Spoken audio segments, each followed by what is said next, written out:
ମଣିଷ ଯୁଗକୁ ତିଆରି କରିଛି। ମଣିଷର ଗୁଣ ଅନୁସାରେ ସତ୍ୟ ତ୍ରେତା ଦ୍ୱାପର କଳି ଚାରି ଯୁଗ ହେଇଛି। ସତ୍ୟ ଠାରୁ ଦ୍ୱାପର ପର୍ଯ୍ୟନ୍ତ ବ୍ରାହ୍ମଣ କ୍ଷତ୍ରିୟ ବୈଶ୍ୟ ଶୂଦ୍ର ଚାରି ବର୍ଣ୍ଣର ପ୍ରଥା ଥିଲା। ହେଲେ କଳି ଯୁଗରେ ସେ ସବୁ କିଛି ନାହିଁ। ତାପରେ କଳି ଯୁଗକୁ ସୂର୍ଯ୍ୟ ଯୁଗ ଠାରୁ ଭଲ ବୋଲି କହିବା। କଳି ଯୁଗରେ ବ୍ରାହ୍ମଣ ତାର ବ୍ରହ୍ମ କର୍ମ କରୁନି, ବେଦ ପାଠ କରୁନି, ଗାୟତ୍ରୀ ଜପୁନି, କ୍ଷତ୍ରିୟ ପ୍ରଜା ପାଳନ ବୈଶ୍ୟ ତାର ନିଜ କର୍ମ କରିବାକୁ ପଛେଇ ଯାଉଛି। ସେଇଥିପାଇଁ କଳି ଯୁଗରେ ମଣିଷ ନୁହଁ ମେଛ ଧର୍ମ ହଉଛନ୍ତି ମେଛ। ଚୁପଚାପ ଘର ଭିତରୁ ଯା।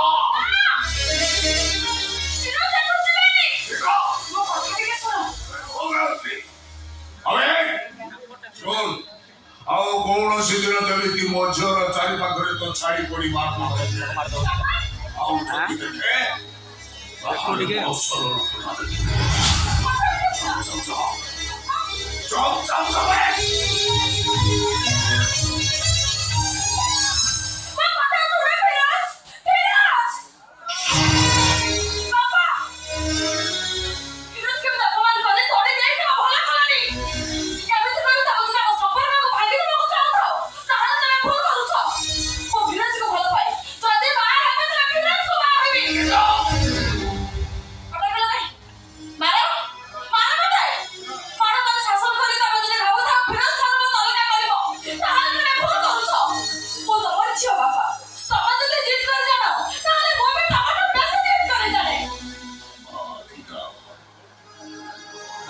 ସବୁବେଳେ ପିଲାମାନଙ୍କର ମଙ୍ଗଳ ଚିନ୍ତା କରନ୍ତି।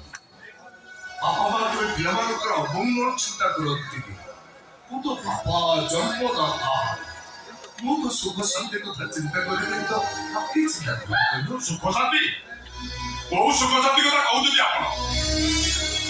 ରାତିରେ ଗୋଟାଏ ଡ୍ରେସକୁ ଧୋଇଲେ ଆମେ ଭାଇ ଭଉଣୀ ପିନ୍ଧି ସକାଳେ କଲେଜ ଯାଉ। ମାସେ କି 15 ଦିନ 250 କି 500 ଗ୍ରାମ ମାଛ ଆଣେ। ମୋ ବୋଉ କଣ୍ଟା ଚୁଚୁମି ଭାତ ଖାଏ। ସେମାନଙ୍କୁ କହିବାକୁ ଦିଅ। ପିଲାମାନେ ବଡ ହେଇଗଲେଣି, ବାପା ମାଙ୍କୁ ଜବାବ ଶିଖିଲେଣି। ସେମାନଙ୍କୁ କହିବାକୁ ଦିଅ।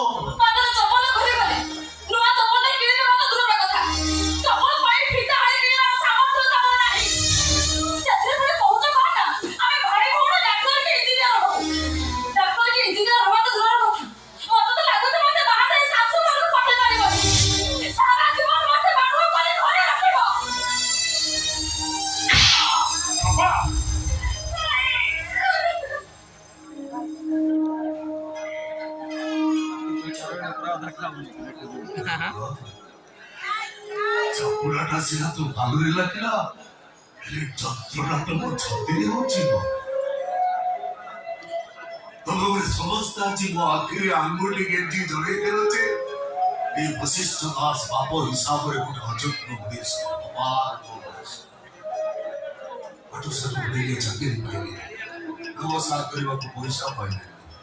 ଶେଷରେ ଏ ବାବୁଙ୍କ ଘରେ ଖାଇ ମାରିଛି, ଗାଡ଼ି ଚଲାଉଛି। ଖଟିବି ଜୀବନକୁ ବାଜି ଲଗେଇ ଖଟିବି। ହେଲେ ଭିଡ଼ିଓ କଲ୍ କରିବି, ତମେ କର, ମୁଁ କରୁଛି। କିଛି କ୍ଷତି ହବ। ବାପା ଜନ୍ମଦାତାର କର୍ତ୍ତବ୍ୟ ପରିଶ୍ରମ। ବାବୁ ତାଙ୍କୁ ଯିବାକୁ ଦେ। ଯୋଉ ବାପ ସନ୍ତାନ ଜନ୍ମ ଦେଇ ବାପର କର୍ତ୍ତବ୍ୟ କରିଛି କି ସେ ବାପ ହବା ପାଇଁ ଅଯୋଗ୍ୟ। ମୋ ଭାଇ ମୋ ପ୍ରକାର ସେ ବଞ୍ଚି ମୁଁ ତୁମେ କଥା ଦଉଛି। ବାପା ତମ ସମ୍ପର୍କକୁ ନ ମାନିଲେ ବି ତମ ଦି ଜଣଙ୍କର ବାହାଘରକୁ ଧୁମଧାମରେ କରିବି। ମୋ ଲୋପଡ଼ା ସରିଯାଉ, ମୁଁ ଟିକେ ଓକିଲାତି ପ୍ରାକ୍ଟିସ କରେ।